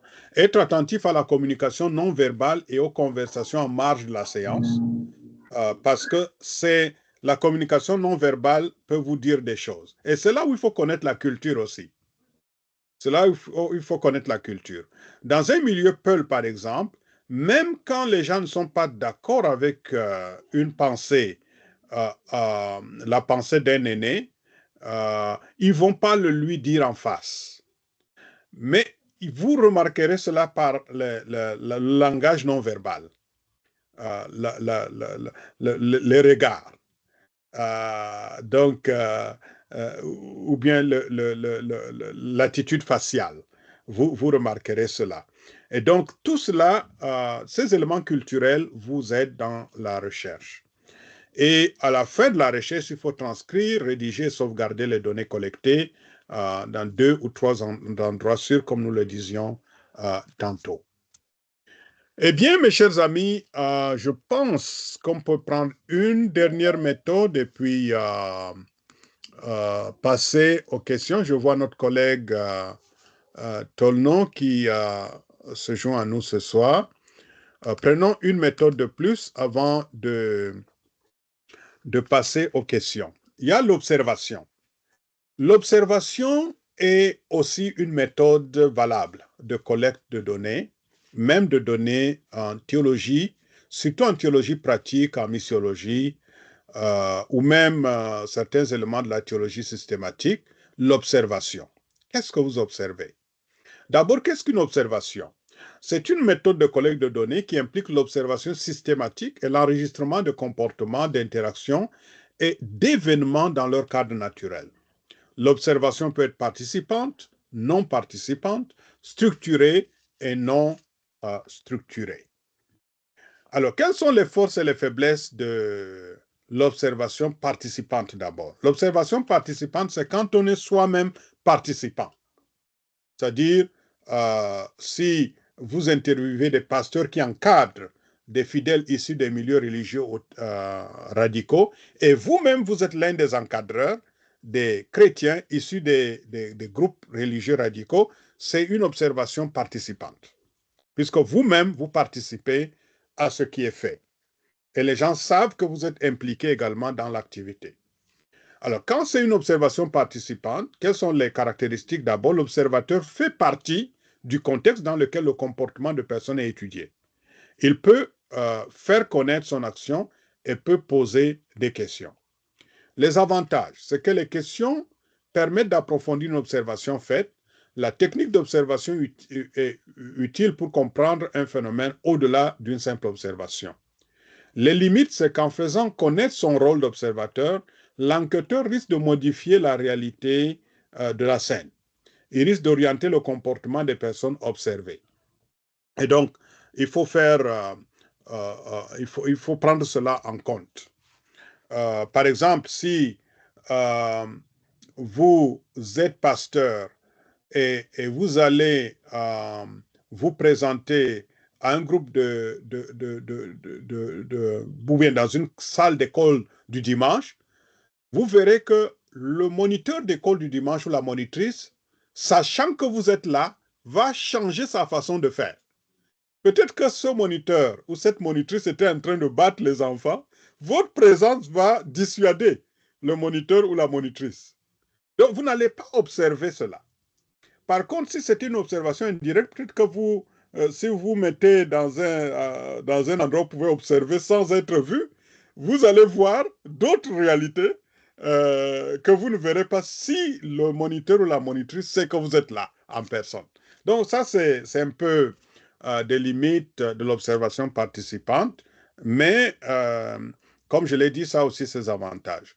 Maintenant, l'observation non participante, c'est quoi? C'est que l'observateur ne fait pas partie du cadre social observé, il n'est pas vu. Euh, il n'est pas vu par les individus ou l'individu observé. Euh, Maintenant, si vous n'êtes pas vu par l'individu ou la personne observée, qu'est-ce qui va se passer en ce moment-là? Si vous n'êtes pas vu, vous pouvez mieux voir le comportement des gens naturellement. Puisque vous n'êtes pas vu, les gens ne savent pas que vous êtes en train d'observer. Et donc, si c'est le cas, ça a aussi ses avantages, mais ça a également des inconvénients. Parlons d'abord des avantages. L'un des avantages, c'est qu'en n'étant pas vu, l'enquêteur peut analyser un fait. L'enquêteur peut analyser un fait ou un phénomène dans toute son authenticité sans le modifier. En ce moment, comme vous n'êtes pas vu, vous pouvez observer donc le phénomène. Par exemple, le moniteur ou la monitrice ne sait pas que vous êtes en train de l'observer.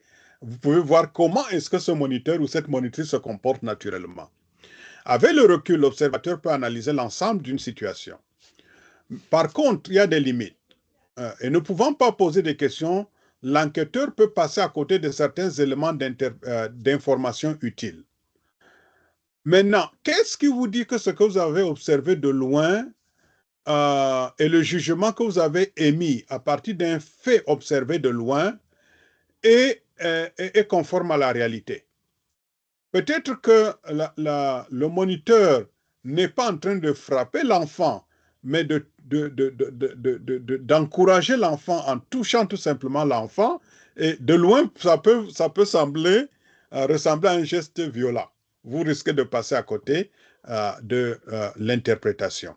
Et puis, les interprétations de l'enquêteur peuvent amener vers une mauvaise piste d'observation.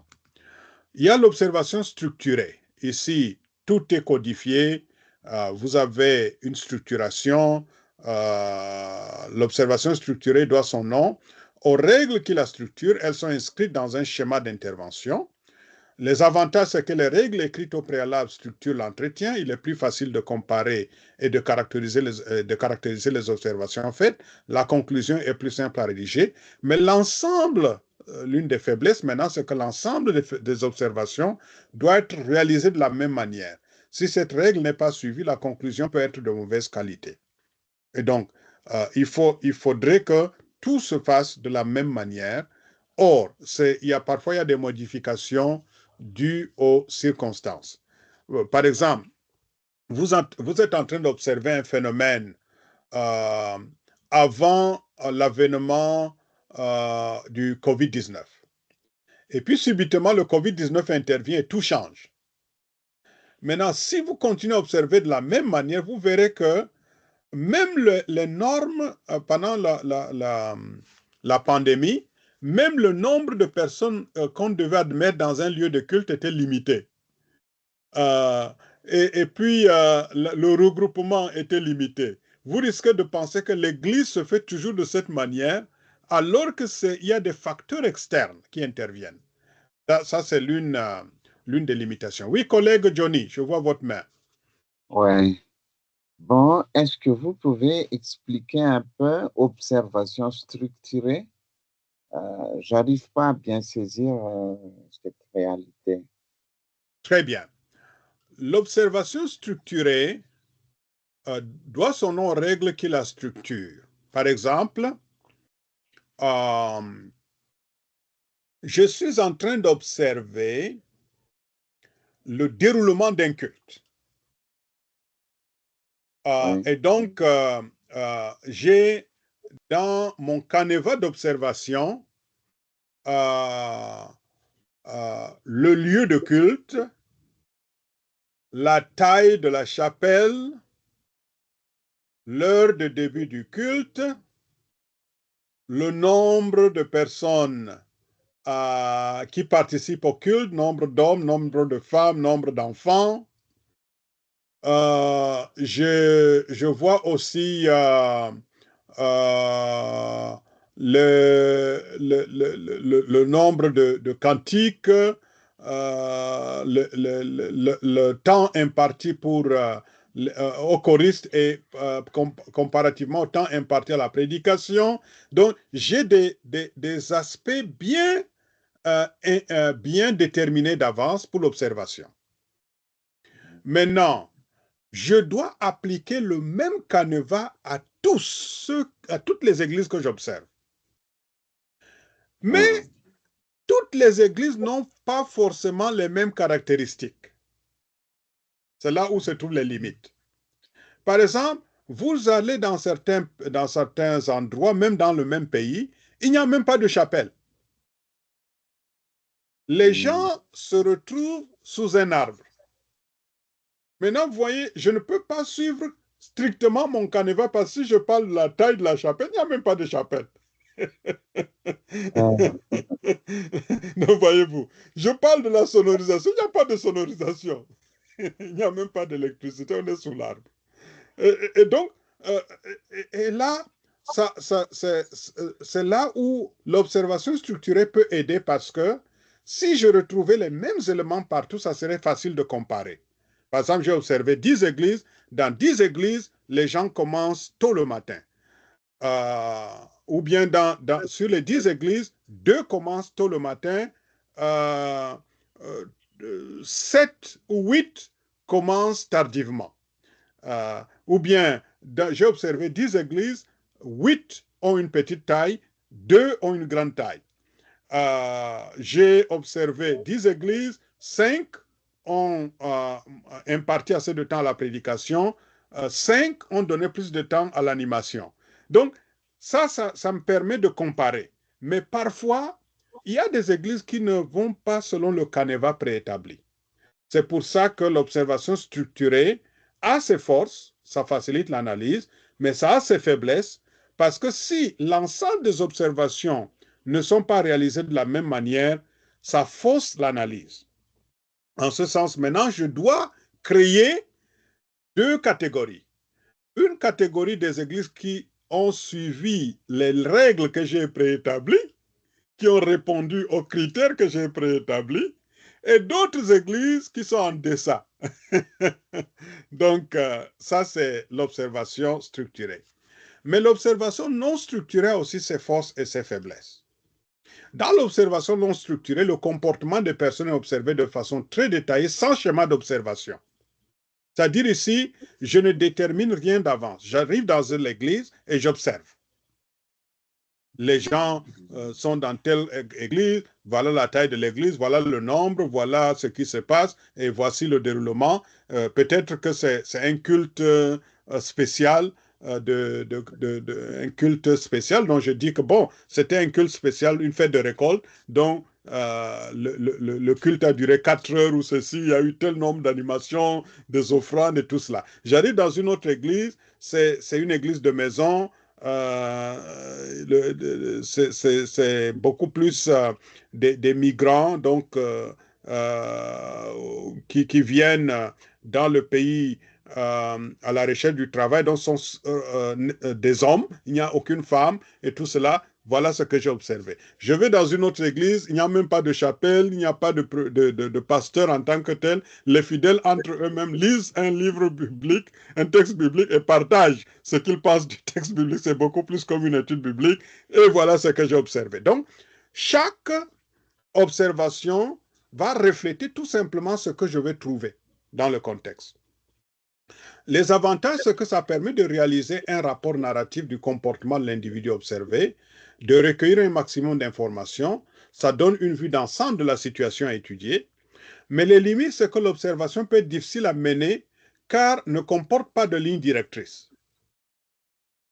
Donc, je peux me retrouver avec des éléments qui ne vont pas nécessairement m'aider à mieux comprendre ce qui se passe dans une église locale. Et l'enquêteur peut produire des interprétations erronées. Par exemple, vous arrivez dans une église appartenant à une dénomination où tout est structuré. Quand on entre, on a tel élément liturgique. Après, il y a tel texte qu'on doit réciter ensemble, le Notre Père ou bien la confession de la foi chrétienne, etc. Donc, et vous arrivez dans une autre église, vous ne retrouvez pas ces éléments. Vous risquez de penser que non, cette église-là, est-ce qu'elle est vraiment une bonne église? Parce que là, j'ai retrouvé quand même des éléments qui me rassurent que nous sommes dans une église protestante, mais là, vraiment, les gens viennent. D'abord, il n'y a même pas une liturgie formelle, et puis ils se retrouvent tout simplement sous un arbre, ils lisent un texte et puis partagent, chacun partage sa compréhension du texte, c'est même une église. Bien sûr, l'église, ce n'est pas l'édifice, ce sont les êtres. Donc, ça, ce sont un peu les limites de l'observation non structurée. Je ne sais pas si je réponds à votre préoccupation, collègue Johnny. Oui, merci. Merci aussi à vous. Maintenant, en matière d'observation, un élément qu'on doit mentionner ici, c'est qu'on ne peut pas faire d'observation sans vivre dans le contexte. Par exemple, si vous voulez observer les églises ici, en Californie, dans la ville de Los Angeles, il faut vivre à Los Angeles. Si vous voulez observer une église en Tananarive, Madagascar, il faut vivre en Tananarive. Si vous voulez observer une église à Conakry, il faut vivre à Conakry. Mais vous ne pouvez pas vivre au Cameroun, passer toute votre vie sans jamais mettre pied en Guinée et observer un phénomène qui se passe à Conakry en Guinée. Ça, c'est l'une des contraintes de l'observation. Vous pouvez faire l'interview à distance. C'est-à-dire, vous pouvez être en Tananarive et interviewer quelqu'un qui est à Conakry. Il n'y a pas de problème. Vous pouvez même, par le truchement de Teams ou de Zoom, faire un groupe focal à distance. C'est facile avec Teams ou avec Zoom. Mais vous ne pouvez pas faire une observation à distance. Ça nécessite que vous soyez dans le contexte. Et généralement, pour une observation, on conseille une année entière, 12 mois. Pourquoi? Parce que les comportements varient souvent selon les saisons. Dans nos pays où il y a une saison plus sèche, il y a une saison pluvieuse. Vous trouverez par exemple que dans certaines cultures, il y a des instruments qu'on ne fait pas sortir en saison pluvieuse. Vous ne les trouverez qu'en saison sèche. Donc, si vous allez dans le milieu pour observer les églises en saison pluvieuse, vous risquez de dire que non, mais ces gens-là n'utilisent jamais tel ou tel instrument de musique. dans leur liturgie. Or, ces instruments sont bel et bien utilisés, mais ce n'est pas la saison. Ce n'est pas la saison. Et donc, il faut attendre la saison sèche pour retrouver ces éléments, ces instruments de musique. Donc, c'est pour ça qu'on conseille de passer une année entière. Là, vous voyez ce qui se passe au cours de l'année. Par exemple, j'ai souvent, quand je vais au village, j'aime participer au culte matinal. Et quand je vais en saison sèche, le culte matinal se déroule autour de 5 heures du matin, par là. Mais quand c'est en saison pluvieuse, le culte du matin intervient un peu plus tôt, vers les 4 heures du matin. Pourquoi? Parce que les gens vont au champ très tôt. Et donc commence aussi le culte matinal plus tôt que d'habitude. Donc, si vous allez seulement en saison sèche, vous risquez de penser que tous les cultes matinaux dans l'église se déroulent à 5 heures. Non, ça dépend des saisons. En saison sèche, c'est 5 heures. En saison, en saison pluvieuse, c'est 4 heures. Et donc, c'est pour ça que passer une année entière vous permet de mieux observer le phénomène. Parfois, dans certains lieux, même l'heure de culte est modifiée en fonction de la saison qu'il fait. Maintenant, maîtriser la langue et la culture, parce que si vous êtes dans le milieu, pour mieux comprendre, il faut maîtriser la langue et la culture. Sinon, utilisez quelqu'un qui maîtrise la langue et la culture comme assistant de recherche.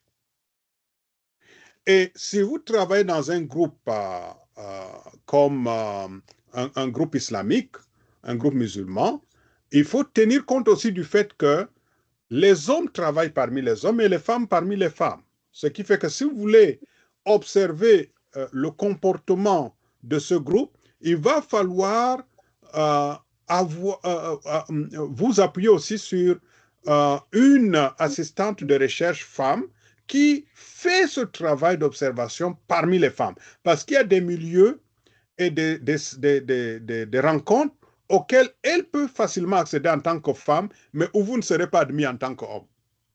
Et donc, vous risquez de perdre certains éléments observés si vous ne faites pas recours à cette technique. Et puis, tenir un journal et documenter les observations, éviter les projections et les mauvaises interprétations. Voilà, mes amis, pour ce soir, je vais m'arrêter là pour vous laisser quand même la latitude de poser d'autres questions éventuelles ou d'apporter des ajouts parce que je vois parmi vous des enseignants, des enseignants qui enseignent les langues bibliques, qui enseignent l'exégèse. Donc, vos partages, vos observations, vos expériences peuvent aussi édifier vos camarades. La parole est à qui veut la prendre et j'en profite pour saluer le collègue Barnabas du Cameroun et le collègue Moïse Tolno de la Guinée. Merci, pasteur. Bien reçu. Les salutations sont très bien reçues. Merci, cher collègue. Il y avait déjà une forte pluie cet après-midi, mais Wow! tout est à l'ordre. Gloire à Dieu, gloire à Dieu. Ça veut dire que la saison sera bonne pour la récolte. C'est vrai qu'elle a démarré tardivement cette année et on a pas mal d'inquiétudes au niveau des retours des pluies de cette année. Donc, c'est pratiquement, il y a 2 pluies sont présentes dans toute la région. Et puis, bon, un peu dans le nord, il y a des inquiétudes encore parce qu'il ne pleut pas encore abondamment. Bon, mais le Seigneur contrôle toutes les circonstances, les événements. Nous pensons que ça va aller. Ça, c'est la nouvelle fraîche de Marois qui part de Marois dans la nuit autour de 21 heures pour chez vous là-bas. Peut-être vous êtes autour de midi ou 11 heures. Hein? Voilà, on est à 12h59. Merci, chers collègues. Et prions beaucoup pour la sécurité alimentaire hein, dans nos pays du Sahel, et particulièrement dans le nord Cameroun. Et c'est le lieu, puisque je parle à des leaders, c'est le lieu d'encourager les églises à faire des stocks de céréales. Parce que certaines années risquent de décevoir en termes de récolte. Et quand on sait déjà le cycle des perturbations à l'avance, il faut adopter l'attitude de Joseph dans le contexte. Donc, que Dieu vous Bien donne la expliqué. sagesse. Ouais, Amen. ouais. Collègue Moïse, très heureux de vous voir ce soir. Comment va Conakry? Oui. Comment va la Guinée?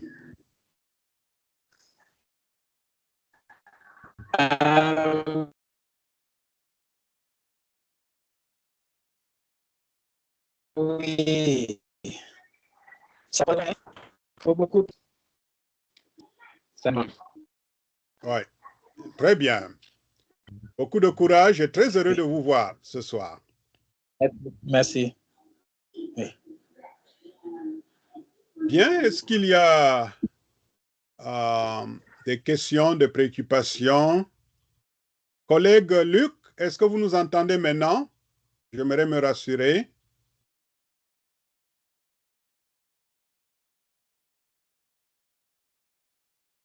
Collègue Luc? Oui, votre micro est ouvert.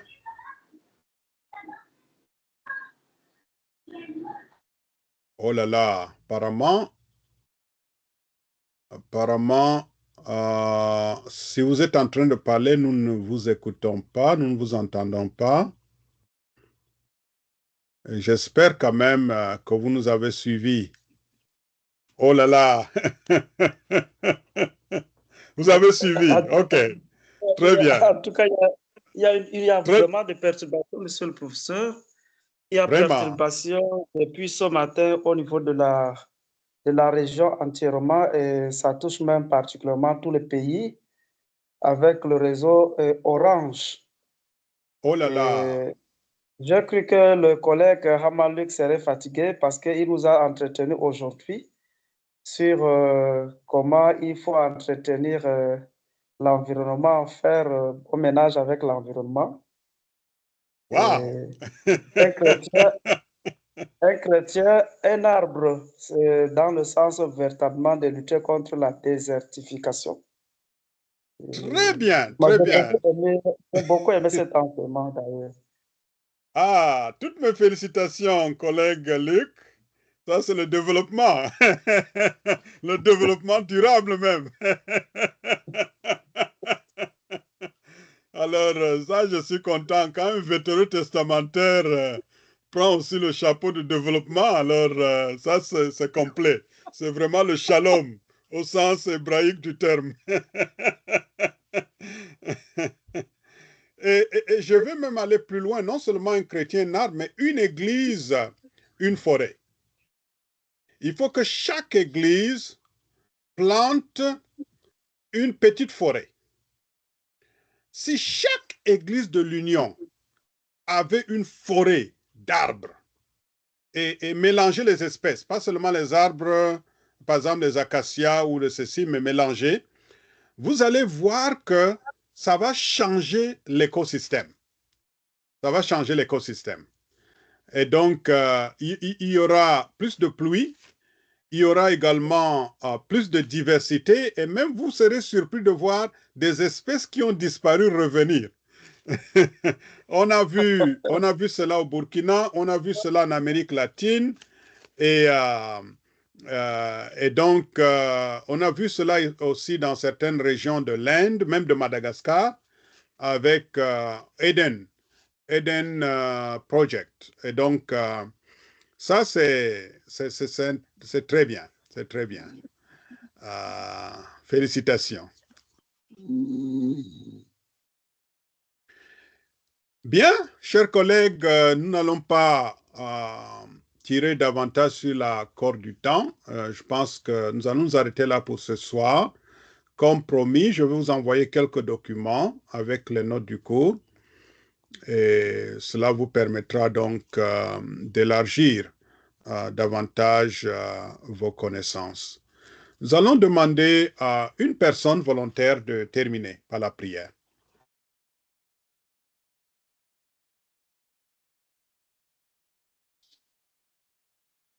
Prions. Dieu notre Père, nous voudrions te rendre grâce pour le temps que tu nous accordes et de partager aussi, Seigneur, parce que tu connais nos désirs de te servir beaucoup plus. Et merci pour tout ce que nous avons reçu ce soir. Et nous te prions de nous diriger encore pour aller plus loin. Et nous sommes aussi reconnaissants pour le partage du professeur. Merci de le bénir et aussi de le fortifier encore parce que selon ton ordre, c'est d'atteindre les extrémités de la terre. Et le fait que des différents pays sont rassemblés pour ce moment, c'est vraiment un avantage et nous te prions de nous encourager aussi de renforcer aussi notre faculté pour que nous puissions aller de l'avant. Que la gloire te revienne au nom de Jésus. Amen. Amen. Amen. Merci. Amen. Merci à tous, chers collègues, et bonne nuit sous le regard bienveillant du Seigneur. Merci, Merci à vous professeur. aussi. Merci, bonne journée. Merci, vous.